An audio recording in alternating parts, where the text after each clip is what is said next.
The sky over Geneva turned dark at exactly noon. It wasn't clouds or an eclipse. Something massive had positioned itself above the city, blocking the sun. People stopped in the streets, looking up with mouths open. Car horns blared as traffic halted. Phones came out to record the event. News helicopters that tried to fly close to the object were pushed away by an invisible force. The object was a ship, a very big ship. Miles across and shaped like a flat diamond, it hovered silently above the United Nations headquarters. Smaller, craft broke away from it and descended toward the UN building. Inside the emergency session of the General Assembly, President Katherine Clark of the United States gripped the edges of her seat. Next to her, General Alan Shepard leaned forward, his weathered face tense. They had been given just 30 minutes' notice that an alien delegation was coming. "Madam President," General Shepard whispered, "our jets are standing by. Just say the word." President Clark shook her head. "We don't fire the first shot, Alan. Not against something that big." The doors to the assembly hall opened. 6 guards with skin like polished blue metal marched in. Their bodies were humanoid, but too perfect, too symmetrical. They carried no visible weapons, but moved with absolute confidence. Behind them came a much taller figure. High Admiral Vexthor of the Galaxy Empire entered the hall. He stood 9 feet tall with a body that resembled a praying mantis crossed with a human. 4 arms, 2 legs, and a head with compound eyes that reflected the room in hundreds of tiny mirrors. His exoskeleton was deep purple with gold markings. He wore what appeared to be ceremonial armor and moved with surprising grace for his size. The Secretary General of the UN approached with an outstretched hand. "Welcome to Earth. We are honored by—" "I am not here for pleasantries," Vexthor said. His voice was surprisingly smooth, like honey poured over gravel. He didn't take the offered hand. "I am High Admiral Vexthor of the Galaxy Empire, rulers of 8,000 worlds across 3 spiral arms of this galaxy." The room fell completely silent. "Your world has been observed for the past 80 of your years," Vexthor continued. "Your technology has now reached a level that requires our attention. I am here to deliver the Emperor's proclamation." One of the blue-skinned guards handed him a small crystal cube. Vexthor held it up, and it projected a 3-dimensional image of the galaxy with certain areas highlighted in red. "This is the Galaxy Empire," he said, gesturing to the red areas. "You are here." A tiny blue dot appeared on the outer edge of a spiral arm. Insignificant but no longer ignored. President Clark stood up. "Admiral Vexthor, Earth welcomes peaceful contact with other civilizations. We hope to establish—" "You misunderstand," Vexthor interrupted. "This is not first contact. This is a formality before incorporation. The Emperor requires all developing worlds to join the Empire upon reaching certain technological thresholds. You have recently crossed that line with your crude, faster-than-light experiments." Murmurs spread through the assembly. "The FTL experiments were supposed to be top secret." "Earth will submit to Imperial authority," Vexthor continued. "You will dismantle your military forces. You will provide resources as determined by Imperial assessors. You will supply workers for Imperial projects. In exchange, you will receive Imperial protection and limited access to certain technologies." General Shepard stood up now, his face red. "And if we refuse?" Vexthor's head tilted slightly. "Refusal is not an option that intelligent species choose. Those who resist are removed. We have done this 10,000 times across the millennia. Compliance or extinction? Those are your options." He placed a small device on the podium. "This will activate in 30 of your days. If it detects that Earth has agreed to our terms, your world will be formally welcomed into the Empire. If not, the Imperial fleet will arrive to process your planet. The biomass will be useful even if the civilization is not." Without another word, Vexthor turned and walked out, followed by his guards. The assembly erupted into chaos. 6 hours later, in a secure underground facility beneath the Rocky Mountains, President Clark sat at the head of a large table. Around her were the leaders of Earth's most powerful nations. along with key military and scientific advisors. They're watching everything we do, General Shepard said, pointing to a screen showing satellite imagery. 3 more of their ships have taken position around our planet, smaller than the first one but still massive. Can we fight them? Asked the Russian president. General Shepard laughed without humor. With what? Our most advanced weapons would be like throwing rocks at a tank. Dr. Olivia Ward cleared her throat. She was not usually invited to these meetings, but today was different. As head of Project Horizon, she had information they needed. There might be a way, she said quietly. All eyes turned to her. But you're not going to like it. President Clark nodded for her to continue. Dr. Ward opened her laptop and displayed a series of complex equations. For the past 5 years, my team has been studying gravitational anomalies near Jupiter. We discovered something unexpected, localized weaknesses in the fabric of space-time. Admiral Peter Collins leaned forward. In English, please, Doctor. We know. Found places where reality is thin, Dr. Ward explained, and we figured out how to tear it open. She showed them a video of a laboratory test.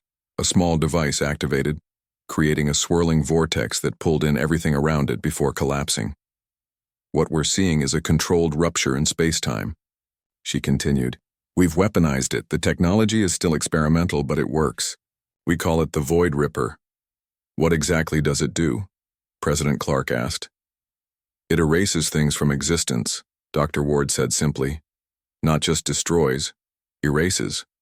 Whatever gets caught in the field is removed from our reality. No debris, no radiation, nothing left behind.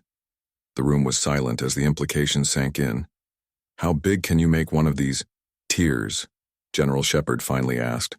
Theoretically, big enough to take out a planet. Dr. Ward's voice was barely above a whisper. Maybe bigger. Admiral Collins shook his head. You're talking about a weapon that could commit genocide with the push of a button. I know what I'm talking about, Dr. Ward snapped. I've spent 5 years wrestling with the ethics of this, but they're threatening to wipe out humanity. What choice do we have? President Clark raised her hand for silence. How quickly can these weapons be deployed? We have 5 prototype units, Dr. Ward replied. They can be mounted on spacecraft, but we'd need to get them close to their targets. Our new stealth ships might do the trick, Admiral Collins said reluctantly. The Calaxi don't seem to know about them yet. General Shepard nodded. A first strike, then. Hit them before they hit us. We're talking about killing billions of their people, the British Prime Minister protested. And they're talking about killing all of ours, General Shepard countered. President Clark stood up and walked to the window, looking out at the mountains. I never thought I'd be considering something like this, she said quietly. But I swore to protect Earth and its people. She turned back to the room. Dr. Ward, prepare your weapons. Admiral Collins, I want our best pilots selected for this mission. We have less than 30 days to save our world, even if it means destroying theirs. As they filed out of the room, Dr. Ward stayed behind. When she was alone with President Clark, she asked the question that had been bothering her. If we do this, if we use weapons that erase entire worlds, what does that make us? President Clark looked at her with tired eyes. Survivors, Dr. Ward. It makes us survivors. 5 years earlier, Dr. Olivia Ward sat in her small office at NASA, staring at data that made no sense. The computer screen showed gravitational readings from near Jupiter that defied everything she knew about physics. She rubbed her tired eyes and took another sip of cold coffee. You're still here? Dr. Gregory Daniels poked his head through the doorway. He was younger than Olivia by 10 years, with curly brown hair and glasses that never seemed to sit straight on his nose. Look at this, Greg, she pointed at the screen. These readings from Jupiter. The gravity is fluctuating, like fabric being stretched and relaxed. Greg leaned over her shoulder. That's impossible. I know, but the data doesn't lie. 3 weeks later, they were both on a plane to a meeting they weren't supposed to know about. The car that picked them up from the airport had darkened windows. They drove for hours into the Rocky Mountains.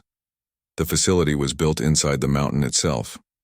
After passing through 7 security checkpoints, they were led to a conference room where 5 stern-looking military officers waited. Dr. Ward, Dr. Daniels. A woman in an Air Force uniform stood up. I'm General Lisa Parker. Thank you for coming. What you discovered near Jupiter has been classified at the highest level. Why? Greg asked. It's just unusual gravitational data. The officers slid a folder across the table. Inside were photographs of something that looked like a tear in the air itself, with stars visible through it that shouldn't have been there. Because, General Parker said, you're not the first to notice. 2 years ago, we spotted similar anomalies. Closer to home, we've been studying them ever since. What are they? Olivia asked, examining the photos. We believe they're natural weak points in spacetime, places where the boundary between, well, we don't know exactly, between here and somewhere else. Greg's eyes widened. You're talking about wormholes? Not exactly. General Parker pressed a button and a video played on the wall screen. It showed a test chamber where scientists activated a device. A small dark spot appeared, grew into a swirling vortex, and pulled in everything nearby before collapsing. Whatever's on the other side of these tiers, the general continued, it doesn't seem to be another place. Things that go through don't come back. They're just gone. You weaponized it, Olivia said quietly. The general nodded. We tried, but we can't control it well enough to be useful. That's where you two come in. Your understanding of gravitational physics is exactly what we need. What is this project called? Greg asked. Project Horizon, because we're looking beyond the known. For the next 5 years, Olivia and Greg lived and worked in the underground facility. They assembled a team of the brightest minds in physics, engineering, and mathematics. They made breakthrough after breakthrough, learning how to detect the natural weaknesses in spacetime, then how to create artificial ones, and finally how to control their size and duration. On the day they successfully tested the first prototype Void Ripper, Olivia stood behind 3 feet of reinforced glass, watching as their device created a controlled tear, in reality the size of a basketball. Test objects placed near it vanished without a trace. When they deactivated the device, the tear closed completely. We did it, Greg whispered next to her. Olivia didn't share his excitement. We've built the ultimate weapon, Greg, something that doesn't just destroy, it erases. Think of it as the nuclear deterrent of the next century, he replied. Something so terrible no one would dare use it. But now, 28 days after the Galaxy Empire delivered their ultimatum, the weapon that was never supposed to be used was humanity's only hope. In the secret hangar beneath Cheyenne Mountain, Admiral Peter Collins walked along the line of 5 sleek spacecraft. They were smaller than traditional military vessels, designed for speed and stealth rather than combat. Each had been retrofitted to carry 1 Void Ripper device. The pilot stood at attention, 15 men and women chosen, for their skills and courage. All volunteers, all aware they might never return. At ease, Admiral Collins said. You all know the mission. Each team will take 1 ship to its designated target. The primary targets are the Galaxy Throne World, their main shipyard, military, command center, AI hub, and fuel production facility. He pointed to a holographic map showing the locations. Our intel on these targets comes from data we've gathered from their communications. Dr. Ward's team has been intercepting and decoding their transmissions since they arrived. Captain Ryan Mitchell stepped forward. He was the youngest commander, but had shown exceptional skill in the simulator. Sir, how do we get past their defenses? They must have extensive security around these worlds. That's where our new stealth technology comes in, Admiral Collins replied. Your ships are equipped with gravitational lensing systems that bend light and other forms of detection around you. As long as you maintain distance from their sensor networks, you should remain invisible. The Admiral's face grew more serious. Let me be clear. This is likely a one-way mission. Even if you successfully deploy the weapons, the chaos that follows may prevent your escape. You're all heroes in my book regardless of what happens. Meanwhile, in her lab, Dr. Olivia Ward made final adjustments to the Void Ripper devices. Each one was about the size of a small refrigerator, packed with technology that shouldn't have existed for another century. Greg worked beside her, checking calculations on his tablet. The simulations show that once activated, each tier should expand to encompass approximately 5,000 miles of space before collapsing. That's enough to consume an entire planet and some surrounding space, Olivia said grimly. What happens to everything inside? Greg asked, though he already knew the answer. It ceases to exist in our reality, Olivia replied. Where it goes, if anywhere, we don't know. President Clark visited the hangar before the mission launched. She spoke with each pilot personally, thanking them for their service. When she reached Captain Mitchell, she paused. Captain, your team will be heading to Calax Prime, the throne world itself. It's the most heavily defended target. Mitchell nodded. We understand, Madam President. If there's any way to avoid using these weapons, any sign that they're willing to negotiate, I need to know immediately. Yes, ma'am. The President looked at all the pilots. What we're about to do, history will judge us for it. I need you all to remember that this is an act of survival, not revenge.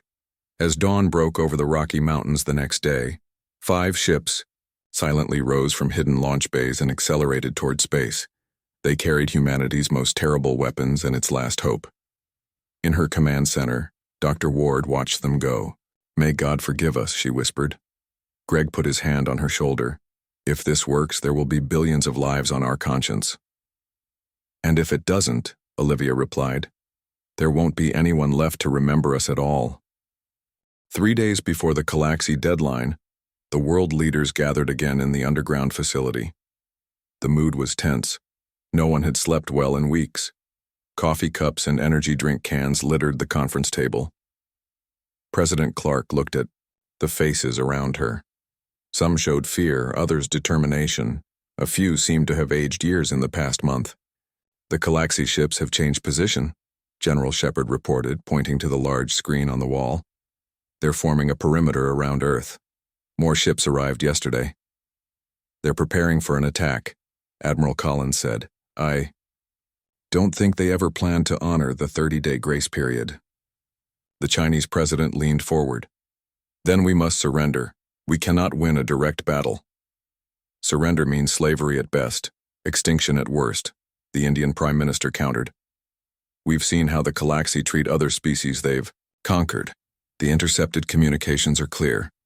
President Clark turned to Dr. Ward. Is the mission ready? Olivia nodded. The ships are prepped. The Void Rippers are installed and calibrated. The pilots know their targets. And you're certain these weapons will work? The Russian president asked. They'll work, Greg confirmed.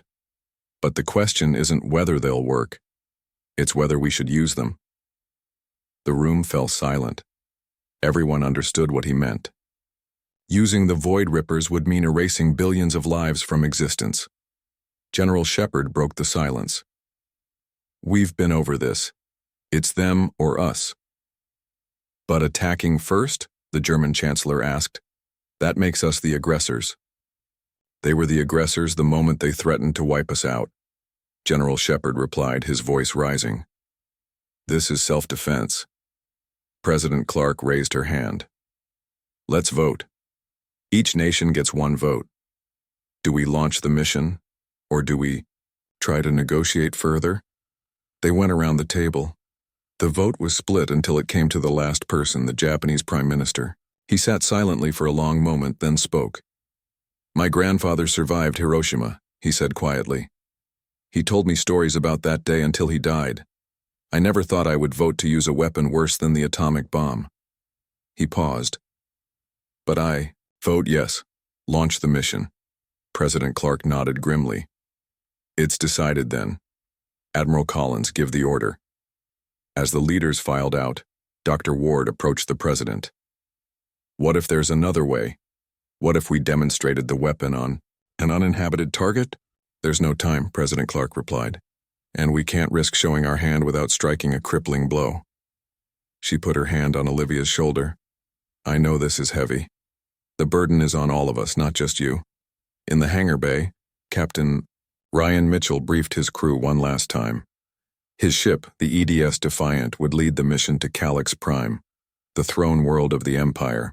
Once we exit our solar system, we'll split up, he explained. Each ship will take a different route to avoid detection. We'll meet at these coordinates 1 light-year from Calyx Prime.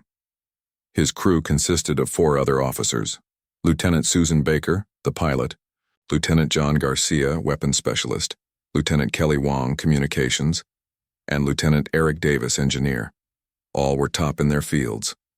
All understood they might not come back. Questions?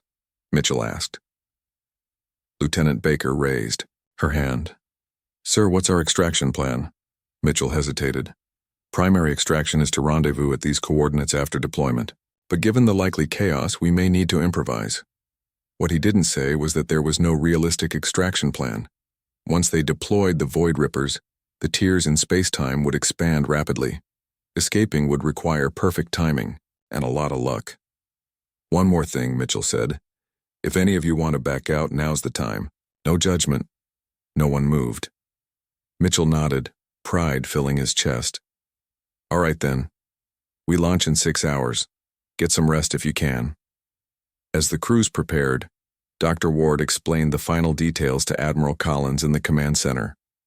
Each Void Ripper has a timer, she said. Once in position, the ships will activate the devices and have 30 minutes to get as far away as possible. Will that be enough time? Admiral Collins asked. It should be, Olivia replied. The tear will start small but grow exponentially. By our calculations, it will reach maximum size after about 2 hours, then collapse on itself. And what happens when it collapses? The area affected will simply be gone. No debris, no radiation, just empty space. Admiral Collins shook his head. I still can't believe we built something like this. Neither can I, Olivia admitted. I started this research to understand the universe better, not to tear holes in it. Science always has 2 edges, Admiral Collins said. The same knowledge that can heal can also harm. The launch time approached. On the surface, life continued as normal. The public knew about the Galaxy Ultimatum, but not about the planned counterstrike. Governments had decided that panic would only make things worse. In orbit, the Galaxy ships maintained their positions, seemingly unaware of what was coming. Their communications, which Earth had partially decoded, suggested they were simply waiting for the deadline. Captain Mitchell sat in the command chair of the Defiant, running through his final checks. The Void Ripper was secured in the cargo. Hold its controls linked to the bridge. All systems green, Lieutenant Davis reported. Stealth systems online and functioning. Weapons hot, Lieutenant Garcia added, though I hope we don't need them. Communications dark, Lieutenant Wong said. Running passive sensors only. Course plotted, Lieutenant Baker finished. Ready to fly, Captain? Mitchell took a deep breath. This is it, people. What we do today will be remembered for as long as humanity exists. He opened the channel to the other 4 ships. All vessels, this is Captain Mitchell. Countdown to launch in 3, 2, 1. Execute. 5 ships lifted silently from their hangars and accelerated toward space. Their stealth systems bent light around their hulls, making them nearly invisible. They slipped past the Galaxy, ships in high orbit, using Earth's magnetic field to mask their engine signatures. As they passed the moon, Lieutenant Wong suddenly straightened in her seat. Captain, I'm picking up a transmission from the Galaxy fleet to their homeworld.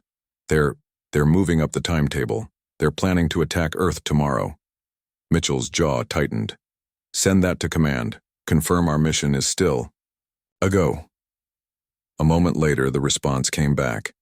Mission confirmed. Godspeed. The 5 ships accelerated to maximum speed and disappeared into the darkness of space, carrying with them weapons that could erase worlds, and humanity's last hope for survival. The journey to Galaxy space took 3 days at maximum speed. The 5 Earth ships traveled through the emptiness of space, their stealth systems active the entire time. They communicated using short, encrypted bursts that were nearly impossible to detect. Captain Mitchell stared at the star map on his screen. The Galaxy Empire was vast, spanning thousands of systems. Earth and its solar system were just a tiny dot at the edge of the galaxy. How could such a small world hope to stand against such power? But he knew the answer. It wasn't about size or numbers. It was about the weapon in his cargo hold. "We're approaching the split point, Captain," Lieutenant Baker said from the pilot's seat. Mitchell nodded. "All ships, this is Defiant. Prepare to separate and proceed to your targets." The 5 ships acknowledged and began to drift apart, each on a different course. The EDS Defiant would continue to Calyx Prime. The EDS Valiant headed toward the shipyards at Rentari 4. The EDS Fearless set course for the Military Command Center on Draconis Major. The EDS Intrepid aimed for the AI hub on Mechanos. And the EDS Dauntless moved toward the fuel production facility in the Zeta Reticuli system. "Good luck," Mitchell said to the other captains. "See you at the rendezvous point." As the Defiant continued alone, Lieutenant Wong monitored their surroundings. "Captain, Galaxy traffic is increasing. We're entering a heavily patrolled sector." "Maintain stealth procedures," Mitchell ordered. "No emissions, minimal power usage." The ship glided silently through space, passing massive Galaxy vessels that had no idea they were there.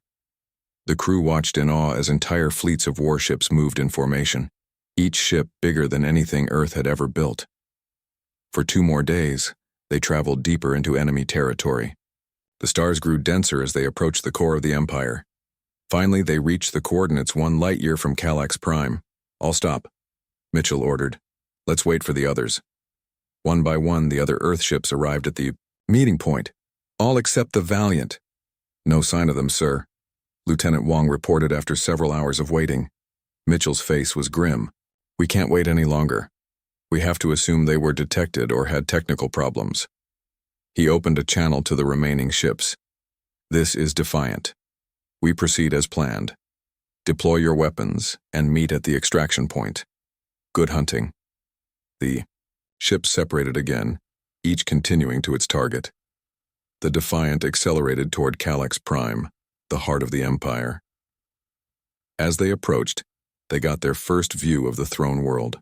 It was a massive planet surrounded by rings of artificial structures. Space stations, defense platforms, and thousands of ships formed layers of protection around it. "That's a lot of defenses," Lieutenant Garcia said quietly. "Can we get through?" Mitchell asked. Lieutenant Baker studied the sensor readings.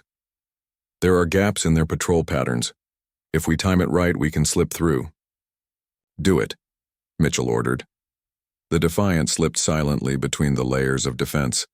They had to move slowly, carefully timing their progress to avoid detection. Twice they had to power down completely as Galaxy ships passed within a few miles of them. 6 hours later, they were in orbit around Calyx Prime. Below them lay the capital city of the Empire, a vast metropolis that covered most of a continent. "Deploy the Void Ripper," Mitchell ordered. Lieutenant Garcia worked the controls. "Deploying now, Captain." The cargo bay doors opened and the device floated out into space. It was still inactive, waiting for the signal to start its terrible work. "Set timer for 30 minutes, Mitchell said. "That should give us enough time to clear the system." Just as Garcia reached for the controls, alarms blared across the bridge. "We've been detected," Lieutenant Wong shouted. "Sensor net just activated around us." Outside, spotlights from nearby defense platforms locked onto the Defiant.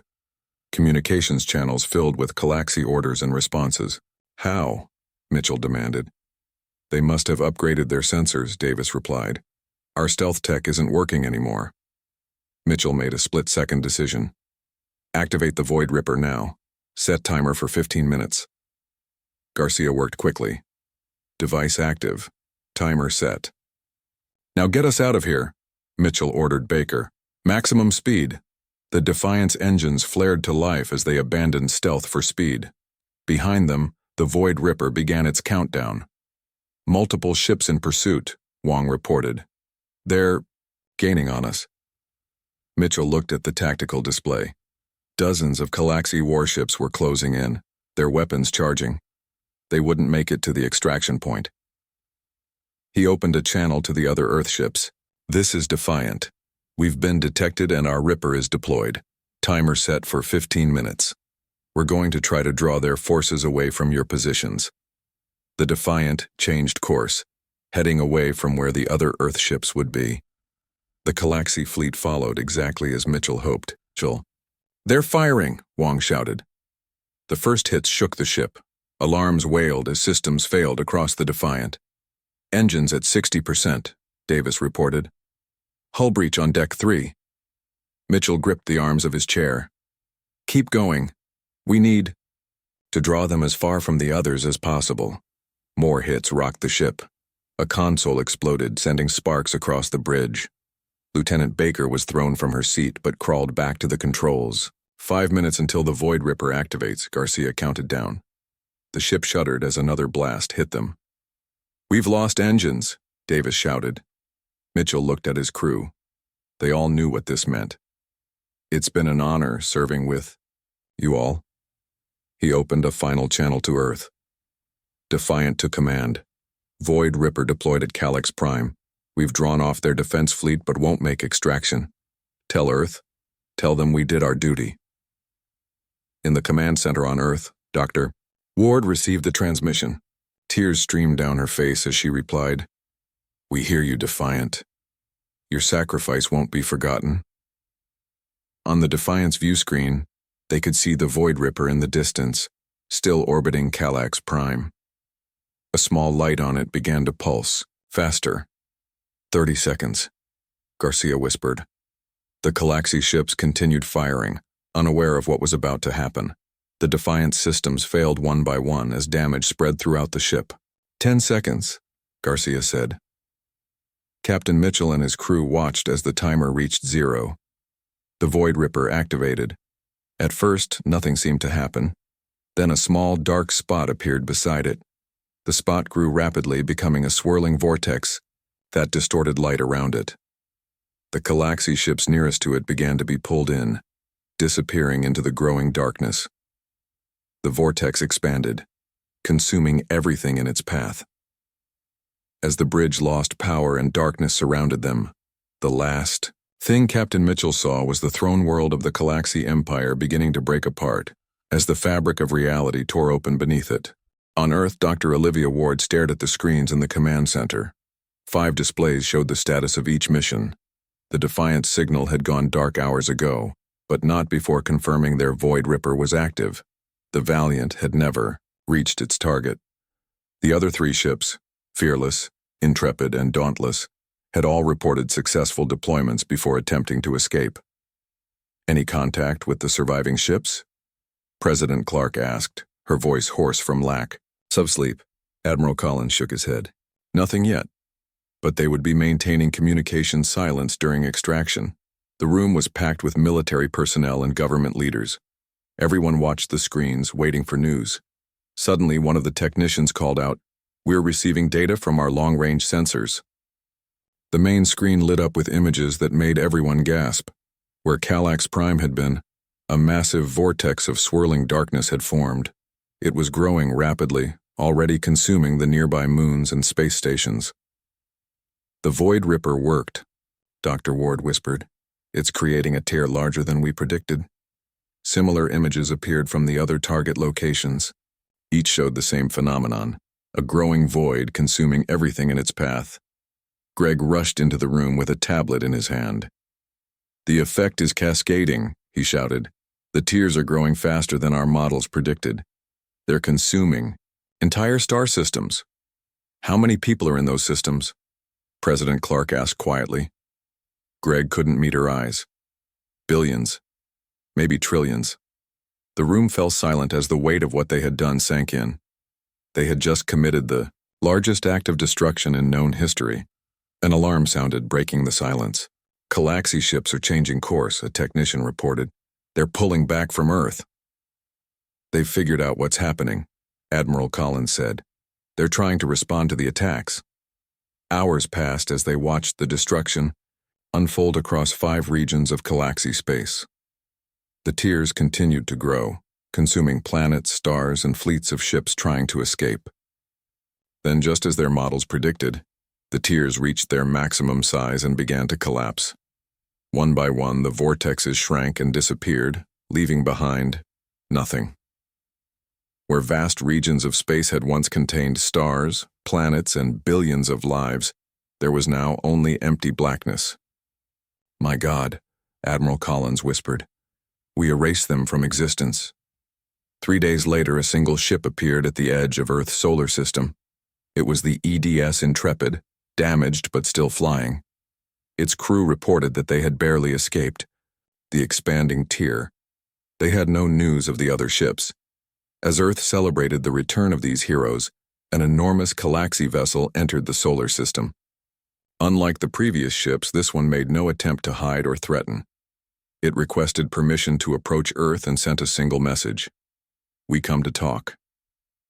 In the same United Nations hall where the ultimatum had been delivered, High Admiral Vexthor once again stood before Earth's leaders. But this time there was no arrogance in his stance. His exoskeleton had lost its shine, and one of his forearms was missing. "What weapon have you used against us?" he asked, his voice no longer smooth but ragged with what might have been grief. 5 core systems of our empire are simply gone. Trillions of our people, thousands of worlds, countless ships, vanished. President Clark stood tall despite her exhaustion. "We call it the Void Ripper. It tears holes in the fabric of space-time itself." "Such technology should not exist," Vexthor said. "No species has ever developed anything like it." "We didn't want to use it," President Clark replied. "You gave us no choice. It was that or face extinction." Vexthor's compound eyes reflected the lights of the hall in hundreds of tiny points. "The Emperor is dead. Calyx Prime is gone. The Empire Central AI, our main shipyards, our largest fuel facility, all gone." He approached President Clark slowly. The security guards tensed, but she waved them back. "You could have destroyed us all," Vexthor said. "Why only 5 targets?" "Because we only wanted to survive," she answered. "Not to conquer, not to destroy needlessly, just to live free." For a long moment, Vexthor was silent. Then he made a gesture that his translator explained was a sign of deep respect. "The Galaxy Empire has existed for 12,000 years, he said. "We have conquered 8,000 worlds. Never once have we faced a species capable of what you have done." He placed a small device on the table between them. It projected a document written in both Galaxy and English. "These are the terms of peace we offer. Recognition of Earth's full sovereignty, non-aggression, limited cultural and technological exchange." He paused. "And a buffer zone of 50 light-years around your solar system that no Galaxy ship will enter without permission." President Clark looked at the terms. "And if we refuse?" "There is no or else, President Clark. You have proven what happens when Earth is threatened. The remaining Galaxy worlds have no wish to disappear." The treaty was signed that day. As Vexthor prepared to leave, he turned to Dr. Ward, who had been watching silently. "The one who created this weapon," he said. "Do you understand what you have done? You have changed the balance of power in the galaxy forever." Olivia's voice was barely above a whisper. "I know." 1 month later, Dr. Ward stood alone in her office, looking at a star map of the galaxy. 5 large black areas marked where Galaxy systems had once been. Empty space where trillions had lived. President Clark entered without knocking. "The last memorial service was today," she said, "for the crew of the Defiant." Olivia nodded. "They saved us all." "Yes," the president agreed. "And now we have to live with what we did to save ourselves." She placed a hand on Olivia's shoulder. "Other alien species have been contacting us. Word has spread about the Void Rippers. They want to know if we're a threat." "What are you telling them?" "The truth. That we want peace, but we will defend ourselves if needed." The president looked at the star map. "The Galaxy underestimated us. They thought we were weak because we were small. They never imagined we could strike back the way we did." Olivia turned away from the map. "I keep thinking about what Vexthor said. We've changed the balance of power forever. Earth is now seen as dangerous." "Perhaps that's not a bad thing," President Clark replied. Fear can prevent wars as easily as it can start them. As they looked out the window at the night sky, newly launched defense satellites glinted in orbit. Earth was different now. Humanity had been pushed to its limits and had pushed back with terrible force.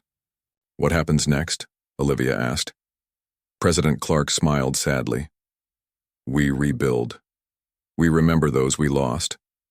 We make sure the weapons you created are never used again." She paused.